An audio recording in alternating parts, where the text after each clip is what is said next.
こんにちは。本日は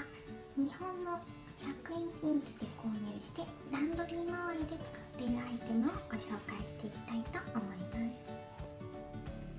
ランドリーボードのミニバージョンでこちらに指が入るような小さめの洗濯板になっています。こちらはメイクブラシを洗うために買ったんですけれども、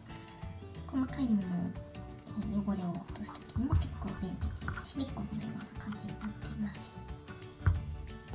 こちらがセリアで購入した洗剤の詰め替え置きです。シンプルな四角い形なので収納しやすくて、ラベルは今のところ何もつけずにハイターを入れています。こちらのメジャーカップはダイソーで購入しました。大さじ小さじで最初はキッチンに使う予定だったんですけれども、こちらにちゃんとメモリも入っていて、洗剤を詰め替えたものとかで多く測れないものとかに結構便利なので、こちらを使っています。これがミソストッカーなんですけれども、私はこの中に洗濯ネットを入れて収納しています。そしてこちらがこんな感じでランドリーラックの上のところに置いてあるので取り出しやすいし、中身が見えなくていいなと思っています。できるだけ今から買うものはシンプルな白かグレーが今私の中でブームで、モノトーンだとブラックが好きな方が多いと思うんですが、あんまりブラックが好きじゃないので白とグレーを基調に、木目とかはすごく好きなのでナチュラルな感じを目指しています。こちらが、洗濯物が絡まないようにするための洗濯ボールですね。洗浄力を高めてくれる効果もありますし、結構海外の洗濯機って脱水の時に暴れてしまう洗濯物が偏ってことがあったので、これを使い出してからブランケットとかを洗ってもあんまり絡まなくなったので、すごく助かっています。こちら全部仕様のものでダイソーで導入しました。こちらのステンレスのクリップは、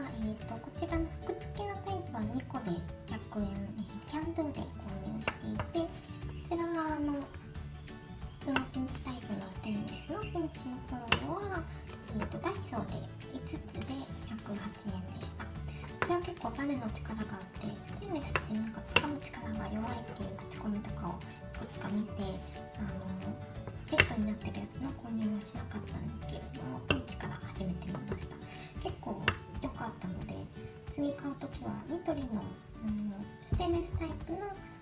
ピンチがいっぱいセットになったものを買おうと思っています。こちらがセリアで購入したなんていうんですかね、スキッパーっていうのかな、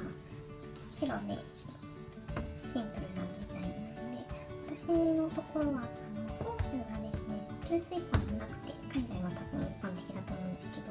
そのままシャワー室に毎回流すようにしているので、その後のお掃除に使っています。いつもは先ほど紹介したこちらのピンチをこうかけてシャワーに引っ掛けています。衛生的。こちらがダイソーの蓋付きバケツと、これはどこの100均か忘れてしまったんですが、混ぜるやつですね。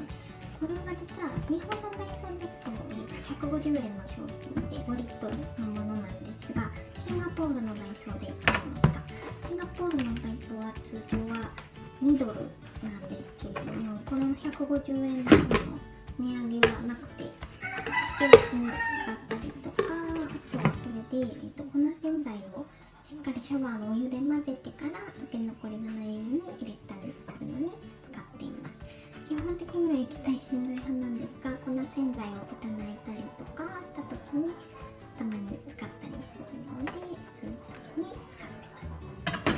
ランドリーで使っている100均アイテムのご紹介はいかがだったでしょうか。またこのような感じのビデオをキッチン編ですとかリビング編などいろいろなところでやっていきたいなと思っています。